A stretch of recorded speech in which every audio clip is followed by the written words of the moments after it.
श्री गणेशाय नमः। हर हर महादेव। कार्तिक महात्म्य 25वां अध्याय। तीर्थ व्रत और दान आदि के करने से समस्त पाप नष्ट हो जाते हैं, मगर प्रेत योनि में रहने वाले को इसका अधिकार नहीं है।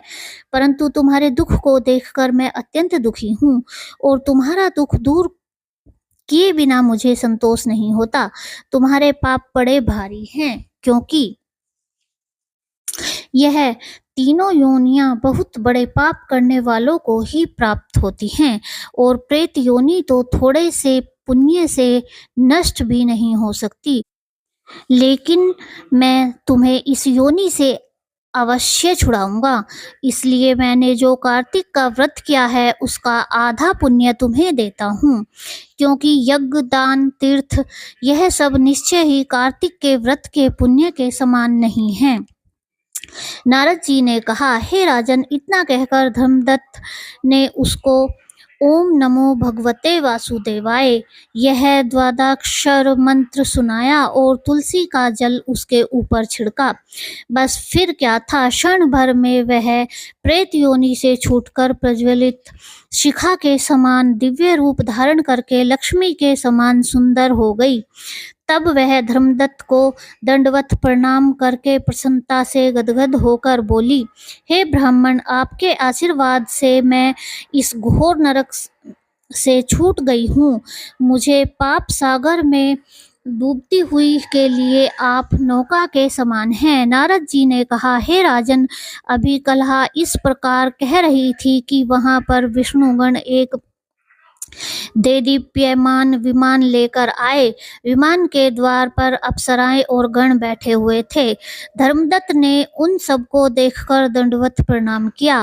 पुण्यशील और सुशील नामक भगवान विष्णु के गणों ने धर्मदत्त को अपने हाथों से ऊपर उठाकर उसका अभिनंदन करके उन्होंने कहा, हे द्विज श्रेष्ठ, आप धन्य हैं जो कि आप सदा भगवान विष्णु के व्रत, कथा और सेवा में लगे रहते हैं।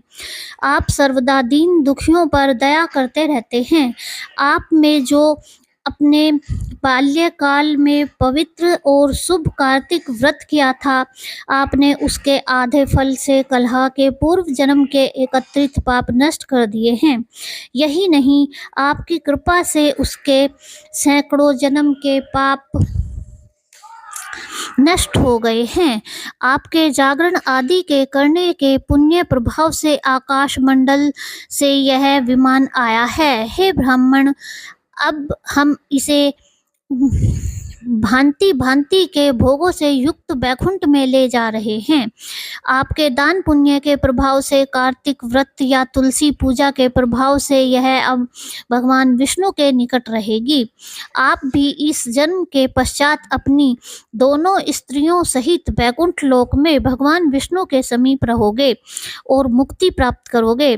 हे दया सागर, वह मनुष्य धन्य है और जन्म उन्हीं का फलीभूत है जिन्होंने की तुम्हारी तरह भगवान विष्णु की भक्ति की है, क्योंकि भगवान विष्णु अपने भक्तों का भला क्यों क्या नहीं देते, वह सब कुछ देते हैं।